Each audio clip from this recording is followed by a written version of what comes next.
Welcome back, everyone, to my channel. Today, we're diving into the intriguing world of human fecal matter.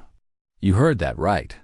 We're going full blast with what some people might consider the grossest bodily fluid out there. And for those wondering why I'm not making the usual videos, it's all about shifting focus while maintaining productivity. Anyway, let's dive in. A quick reminder before we start that these are user-submitted stories, so they may contain content that some people find offensive or disturbing. Please be respectful and kind in your comments, and remember that these stories are meant for entertainment purposes only. Now, let's delve into the amusingly gross realm of human fecal matter. When Greg was 3 years old, he fell into the family swimming pool and swallowed a bunch of water. His parents were so worried about possible drowning and aspiration that they brought him to the emergency room at the local hospital. After several hours of observation, the doctors determined that Greg had no lung or other injuries and released them with instructions to monitor his bowel movements.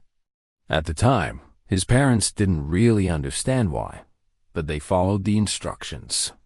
At around 9 p.m., Greg had his first bowel movement, which floated in the toilet like a yellow submarine and was quite literally the size of a fist. It was then that his parents realized why the doctors had given them that bizarre set of instructions. By the next day, Greg was back to his normal bowel movement schedule, and the incident was considered over. But 2 weeks later, Greg had another near-identical poop, floating again, almost as if it were hollow. His parents were pretty concerned, so they took him back to the doctor. The second doctor was puzzled too, but decided to play it safe by doing an abdominal x-ray. As they brought the x-ray film out of Greg's backside, it became clear what the problem was. Greg had swallowed the hose from their pool skimmer, which had been off for repairs. It was slightly larger than Greg's esophagus, but once it entered his stomach, it expanded along with any food he ate until it exited his body unchanged. After a good laugh, the doctors sent Greg home with instructions to take it easy and watch his diet. Greg didn't swallow anything else, but the incident still made for a very uncomfortable moment for his parents, especially when he pooped his pants after a family game of charades. I used to work at a residential care facility for children with special needs. One of our residents had a colostomy bag because she couldn't poop on her own. We had to manually flush her system. She would get constipated every week or two, and then she would need a laxative suppository.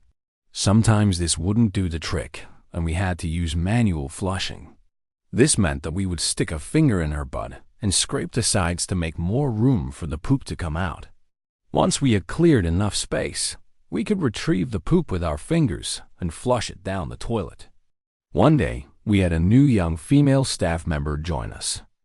She had never done manual flushing before, but she wanted to learn.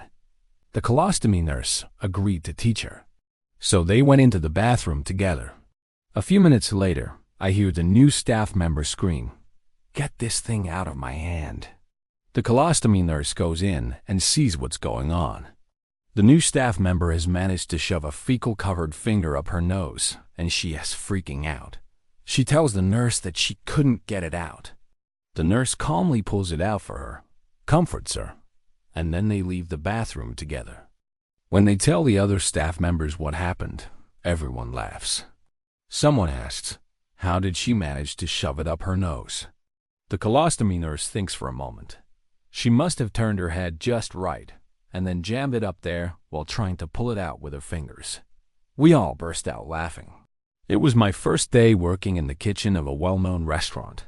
I was training on how to prep vegetables for salads. My trainer was great.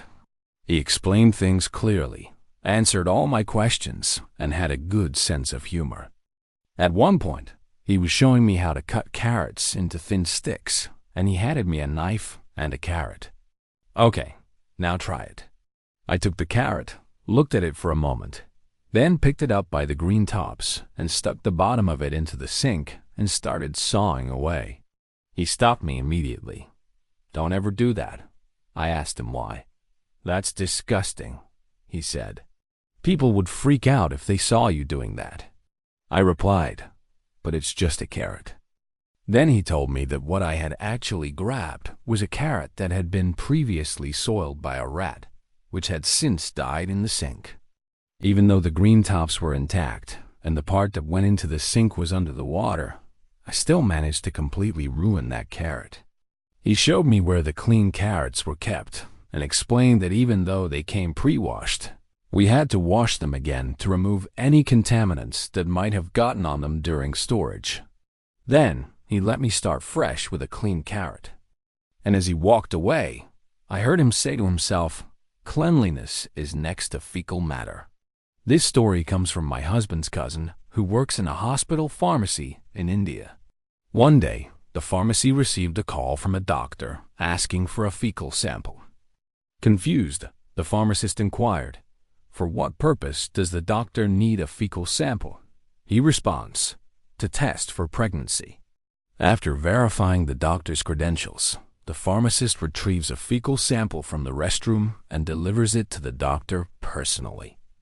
The doctor explains that the patient is a young girl who hasn't had her period yet. She suspected that she's pregnant because she's experiencing nausea, vomiting, and frequent urination, but she doesn't want to admit it to her parents.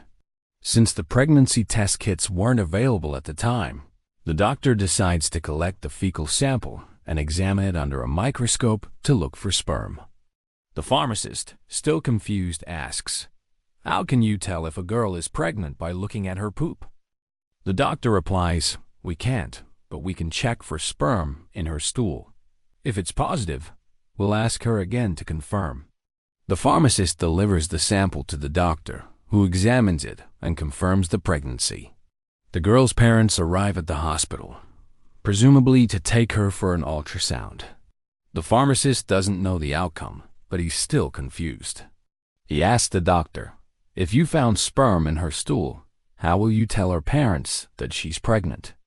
The doctor smiles mysteriously and says, "We'll slip it into her breakfast cereal." I recently watched a popular cooking show where they prepared frog legs. They briefly mentioned that frogs eat each other's skin, which I thought was weird but interesting.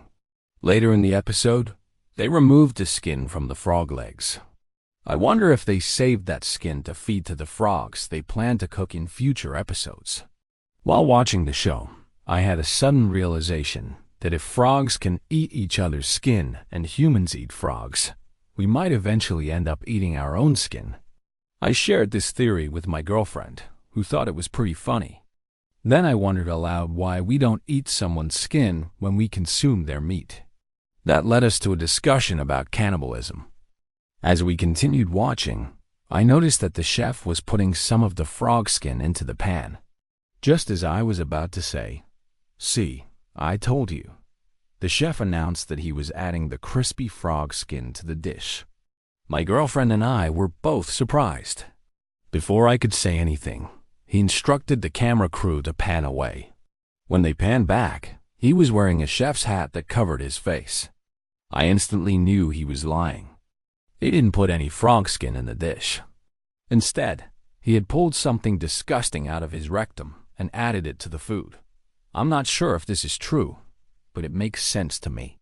Why would he try to hide it? Anyway, I hope this story makes you think twice before you dig into that next plate of amphibian cuisine. Or maybe it's just a harmless anecdote about a guy with a really big appetite for adventure. Who knows? Thank you for joining me today. Did you enjoy the video? Well, if you did, don't forget to show your support. Subscribe, hit the bell notification for updates on all our latest videos. Take care, and I'll see you soon.